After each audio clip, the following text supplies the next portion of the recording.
Hi everyone, welcome back to our channel. వ్యక్తుల్ని వ్యవస్థల్ని అనుసంధానించేది ఒక భాష మాత్రమే. ఒక చిన్న ఆలోచన మనం చూసే దృక్పథాన్ని బట్టి సామాన్య స్థాయి నుంచి అతి సామాన్య స్థాయికి ఎదిగిన వాళ్ళు ఎంతోమంది ఉన్నారు. మన తెలుగు భాషలో తొలి తెలుగు నిఘంటువు సిపి బ్రౌన్ గారు రాశారు. అదేవిధంగా ద్రవిడియన్ భాషలకి తెలుగు, తమిళ్, మలయాళం, కన్నడం కూడా ఒక పదకోశం, ఒక నిఘంటు ఉంది. ఆ నిఘంటు రాసిన వ్యక్తి చాలా సామాన్యమైన వ్యక్తి. ద్రవిడ భాషలకు సంబంధించిన నిఘంటు రాసిన ఆయన పేరు ఎన్ శ్రీధరన్, కేరళ రాష్ట్రానికి చెందిన వ్యక్తి.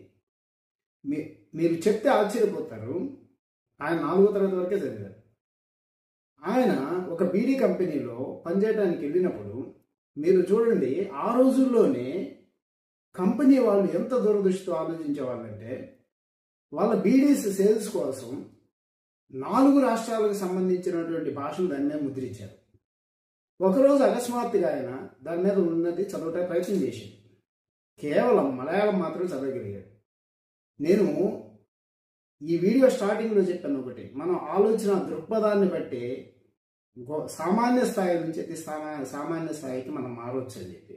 అప్పుడు ఆయనకు ఒక ఆలోచన వచ్చింది, మిగిలిన 3 భాషల్ని నేను ఎందుకు చదవలేకపోతున్నాను, ఈ పరిస్థితి నాకే ఉందా, అందరికీ ఉందా అని ఒక చిన్న ఆలోచనే ఆయన ఇంటికి వెళ్ళి ఒక పుస్తకం తీసుకొని తన మాతృభాష అయిన మలయాళాన్ని, మిగిలిన 3 భాషల్ని దానికి సమాన అర్థాలు వచ్చేటట్టు పదాలు రాయటం మొదలుపెట్టాడు. ఈ ప్రస్థానం ఎన్ని సంవత్సరాలు జరిగిందో తెలుసా? 25 సంవత్సరాలు జరిగింది. 25 సంవత్సరాలు చాలా ప్రాంతాలకు వెళ్ళి ఈ 4 రాష్ట్రాల్లో ఎన్నో పదాలను సేకరించి ఆయన ఒక నిఘంటు తయారు చేశాడు. ఆ నిఘంటునే ఈ రోజున ముద్రించడం జరిగింది. అంతేగా దాని పేరు చాతుర్ ద్రావిడ భాషా పద పరిచయం. ఆ పేరుతో ఈ నిఘంటుని తయారు చేశారు. అంతేకాదు, ఈ మధ్యకాలంలో ఆయన పేరు మీద ఒక డాక్యుమెంటరీ కూడా రిలీజ్ అయింది. ఆ డాక్యుమెంటరీ పేరు డ్రీమింగ్ ఆఫ్ వర్డ్స్. దీనికి ఎన్నో అంతర్జాతీయ స్థాయిలో అవార్డులు రావడం జరిగింది.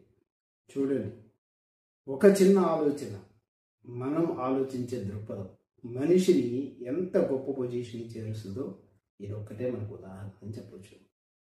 అంతే, ఒక భాషలో పదాలని ఇంకొక భాషలోకి మార్చే వాళ్ళని లెక్సికోగ్రాఫర్స్ అంటారు. వీళ్ళు భాషకు సంబంధించినటువంటి రిపోర్టర్లు. వీళ్ళు భాషను మాత్రమే కాదు, ప్రజల మనసులని, ప్రాంతాలని కలపటానికి కృషి చేసే శాస్త్రవేత్తలని చెప్పొచ్చు. ఇక్కడ మీ అందరికీ ఇంకో విషయం కూడా చెప్తాను. నల్లజాతి సూర్యుడు, సౌత్ ఆఫ్రికా మాజీ అధ్యక్షుడు, ఆయన మాటలు విందాము. If you talk to A man in a language he understands, that goes to his head. If you talk to him in his own language, that goes to his heart. ఒక ప్రముఖ లెక్సికోగ్రాఫర్ ఒక మాట ఉన్నారు, if you are multilinguistic, the way you see the world is different అన్నారు. చూడండి, ప్రపంచాన్ని మీరు కొత్తగా చూడాలనుకుంటే ఎక్కువ భాషలు నేర్చుకోండి, అవకాశం ఉన్నంత వరకు.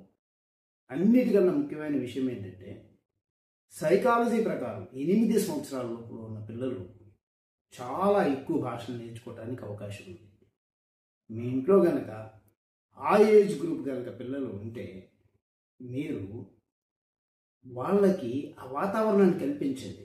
మీకు భాష రాకపోవచ్చు, కానీ ఈరోజు ఉన్నటువంటి టీవీల్లో కానీ, మీడియా ద్వారా కానీ, యూట్యూబ్ ద్వారా కానీ, రకరకాల ఛానల్స్ ద్వారా కానీ వివిధ భాషలు నేర్చుకునే అవకాశం ఉంది. సో నేను చెప్పిన ఈ అంశం మీద ఆలోచించండి. నేను చెప్పిన ఈ విషయం మీకు నచ్చితే లైక్ చేయండి, షేర్ చేయండి, సబ్స్క్రైబ్ చేయండి.